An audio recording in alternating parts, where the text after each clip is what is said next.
బెంగాల్ ఇది ముస్లిమ్స్ రాష్ట్రం. ఎన్నిసార్లు వెస్ట్ బెంగాల్లో హిందూస్ మీద అటాక్స్ అని. వెస్ట్ బెంగాల్లో హిందూస్ సేఫ్గా ఉన్నారా అంటే లేరు. హరహర మహాదేవ్ హరహర మహాదేవ్ అనుకుంటా హిందూస్ని డైవర్ట్ చేయడానికి ట్రై చేస్తుంది మమతా బెనర్జీ. బంగ్లాదేశ్ నుంచి వెళ్ళి చొరబాటుదారులకి నేను జాగిస్తా, ఇక్కడ మీరు వచ్చి ఉండొచ్చు అంటే నేషనల్ సెక్యూరిటీ ఎటన్నా గంగలోని నాకు సంబంధం లేదు, నేను ఇక్కడ గెలవాలంటే నాకు ఓట్ బ్యాంక్ కావాలా, ఇలా ఇండియన్స్ చచ్చిపోయినా నాకు పర్లేదు, హిందూస్ చచ్చిపోయినా నాకు పర్లేదు, కానీ నాకు ఓట్ బ్యాంక్ కావాలి కాబట్టి నేను బంగ్లాదేశ్లోని సపోర్ట్ చేస్తా అని చెప్పి క్లియర్గా స్టేట్మెంట్లు ఇచ్చింది. ఈసారి ఓట్లు గుద్దుతే టీఎంసీ తిమ్మ తిరిగిపోవాలా. టీఎంసీకి వామ్మో ఇంత వ్యతిరేకత ఉందా నా మీద అని మమతాకి వణికిపోవాలా. ఎవడైతే హిందూస్ మీద అండ్ అక్కడ హిందూస్ ఆడపడుచుల మీద అన్యాయం చేసిండ్రో వాళ్ళకి చుక్కలు కనిపించాలంటే మీకు ఈసారి మీ ఓటు హక్కు, ఆ పవర్ని మీరు ఎంత గట్టిగా యూజ్ చేస్తే అంత గట్టిగా శిక్ష పడుతుంది. మీరు ఏడ్చిన ప్రతి కన్నీటి బొట్టుకు ఆన్సర్ బీజేపీ చెప్తుంది. ఇలా గవర్నమెంట్ దిగిన రోజు, బీజేపీ గవర్నమెంట్ ఎక్కిన రోజు మీకు ఆన్సర్ దొరుకుతుంది. నమస్తే, వెల్కమ్ టు చిత్రగుప్త్. పశ్చిమ బెంగాల్లో నెక్స్ట్ లెవెల్ పాలిటిక్స్ నడుస్తున్నాయి. మమతా బెనర్జీ అందుతే జుట్టు, అందకపోతే కాళ్ళు, ఏ రకంగా చేయాలనో అన్ని రకాలుగా ఆమె స్ట్రాటజీస్ వాడుతూనే ఉన్నది. వెస్ట్ బెంగాల్ ప్రజలకి ఈసారి ఎలక్షన్స్ ఆమె స్ట్రాటజీస్లల్లో మళ్ళీ మీరు ఒకవేళ మునిగిపోయి ఆమెను గెలిపిస్తే పోయినసారి ఏదైతే జరిగిందో దానికి 2 3 డబల్ మీరు ఫేస్ చేయాల్సి వస్తుంది. ఇది మాత్రం పక్కా నిజం. ఎందుకు చెప్తున్నా వినండి. ఆమె అమిత్ షాకి ఒక ఛాలెంజ్ చేస్తుంది, నువ్వు ఉన్న హోటల్ నుంచి కిందికి కూడా దిగనియ్యా, నీకు ఈడ నడవనియవన్నీ అని అంటుంది. అమిత్ షాకి నువ్వు ఛాలెంజ్ చేస్తే అంత ఈజీ కాదు, ఆయన చూపించేసేయండు. ఈడీ రైడ్ ఐపాక్ మీద కొట్టంగానే ఈమె నేను సీఎంని అని కూడా మర్చిపోయి ఉరికింది ఇట్లా నయ్యో సామాన్లు ఎత్తుకపోతున్నట్టు పోయి అక్కడున్న ఆమె ఇల్లీగల్గా చేసిన ఏవైతే ఉంటాయో అవన్నీ ఫైల్స్ అన్నీ పట్టుకొని బయటకు వచ్చేసి నా స్ట్రాటజీలు చూస్తుండ్రు, ఇట్లా గెలుద్దాం, నేను గెలిచే స్ట్రాటజీస్ అన్నీ వాళ్ళు తెలుసుకొని వాళ్ళు బీజేపీ గెలుద్దాం అనుకుంటుంది ఇక్కడ అనుకుంటా నెక్స్ట్ అంటే ఆ టాపిక్ని వేరే సైడ్ డైవర్ట్ చేసేసింది.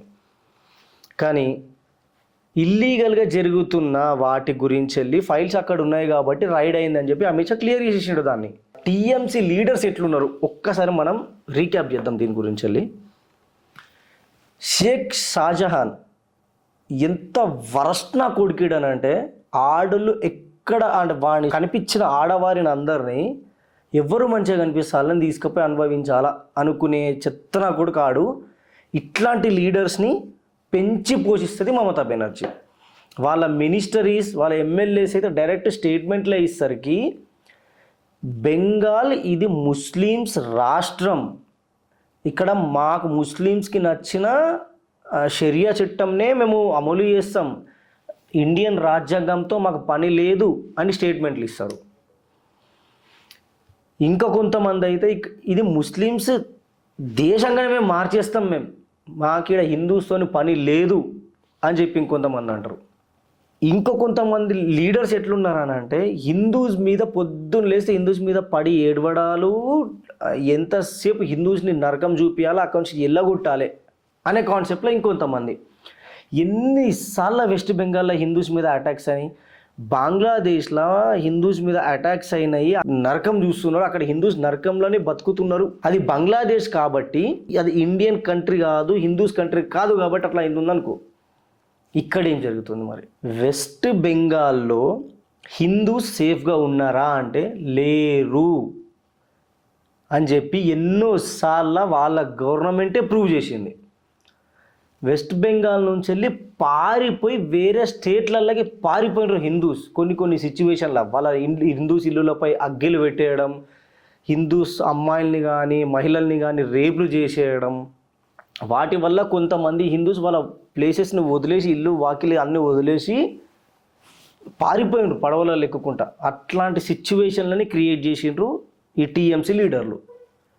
ఇప్పుడు బీజేపీ ఎక్కడ నెగ్గుతుందో, బీజేపీ గెలిస్తే టీఎంసీ పరిస్థితి ఏంది వెస్ట్ బెంగాల్లో అనే డౌట్ వచ్చినందుకు ఆమె ఇప్పటి వరకు ముస్లిం సైడ్ ఉన్న నోరు సడన్గా ఫ్లిప్ చేసి హరహర మహాదేవ్ హరహర మహాదేవ్ అనుకుంటా హిందూస్ని డైవర్ట్ చేయడానికి ట్రై చేస్తుంది మమతా బెనర్జీ. ఆమె వేస్తున్న ప్లాన్లా ఈసారి హిందూస్ మీరు పడ్డరే అనుకో, ఇక మిమ్మల్ని మాత్రం ఎవ్వరూ కాపాడలేరు. వెస్ట్ బెంగాల్లో బీజేపీ గవర్నమెంట్ వచ్చిన రోజు నిజంగా అక్కడ ఉన్న హిందూస్ ఎంత సేఫ్ అండ్ సెక్యూర్గా ఉంటారు. వాళ్ళకు అబ్బా మా దేశంలో ఇప్పుడు మేము ఉన్నాము, మాకు ఇక్కడ ఏ భయం లేదు అని ఛాతీ మీద ఇట్లా పెట్టుకొని మంచిగా వండుకునే రోజు రావాలంటే అక్కడ హిందూస్ కంపల్సరీ. మీరు ఇది గుర్తుంచుకోండి, ఎవరు ఎన్ని స్ట్రాటజీస్ ప్లే చేసినా మీరు సేఫ్గా ఉండే గవర్నమెంట్, మిమ్మల్ని సేఫ్గా ఉంచే గవర్నమెంట్ని, మీరు సెక్యూర్గా ఉండే గవర్నమెంట్ని మీ చేతులతోనే మీరు ఎంచుకోవాలా. ఈమె ఎప్పుడు ఏ హిందూస్ మీద అటాక్లు జరిగినా మాట్లాడదు. ఎంతసేపు ముస్లిమ్స్లకి సపోర్ట్గానే నిలబడ్డది, యాంటీ హిందూగా బిహేవ్ చేసింది. బెంగాల్ని బంగ్లాదేశ్లో కలపాలనే స్ట్రాటజీస్ ఎట్లయితే కనిపిస్తాయో అట్లాంటి మైండ్ సెట్ తోటి ఉన్నది ఆమె.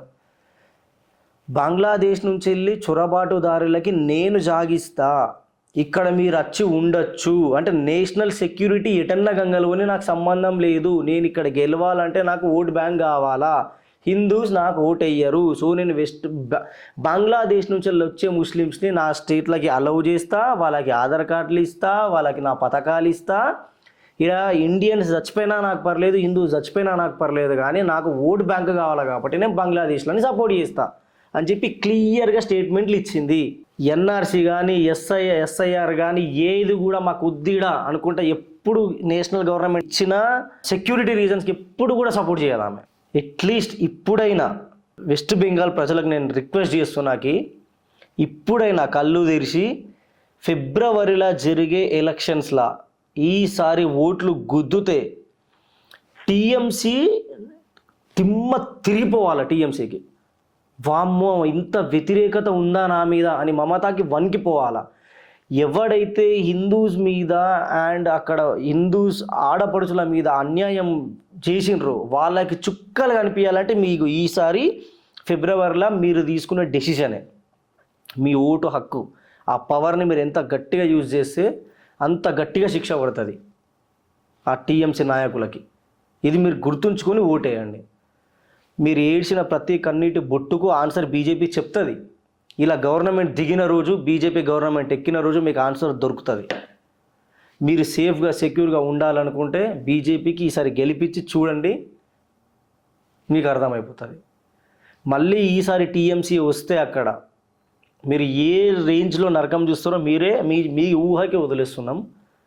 మమతా బెనర్జీ అందుతే జుట్టు అందకపోతే కాళ్ళు అనే కాన్సెప్ట్లో ఉంది. ఎట్లాగో ముస్లిమ్స్ వాళ్ళకు ఓటేస్తారని నాకు తెలుసు. హిందూ ఓట్లను ఎట్లా ఇగ్గాలని చెప్పేసి ఇప్పుడు హిందూ దేవీ దేవతలను పొగడము, హిందూస్కి దగ్గర కావడానికి ట్రై చేయడము చేస్తుంది. ఇవన్నీ మీరు మంచిగా అబ్జర్వ్ చేసి ఆమెను ఎట్లా దించాలనో అట్లా దించితేనే మీరు ముందరకు పోతారు. లేదా ఈసారి మళ్ళీ మీరు అదే తప్పు ఇంకొకసారి చేస్తే ఇక మీరు ఇప్పటి వరకు చూసిన నరకానికి 3 ఎక్కువ చూడాల్సి వస్తుంది. ఇక నిర్ణయం మీ చేతులకి మీకే వదిలేస్తున్నా. ప్లీజ్ మన వీడియోస్ని లైక్, షేర్, సబ్స్క్రైబ్ చేయండి, వీలైనంత వైరల్ చేయండి. Thank you. జై హింద్, జై భారత్.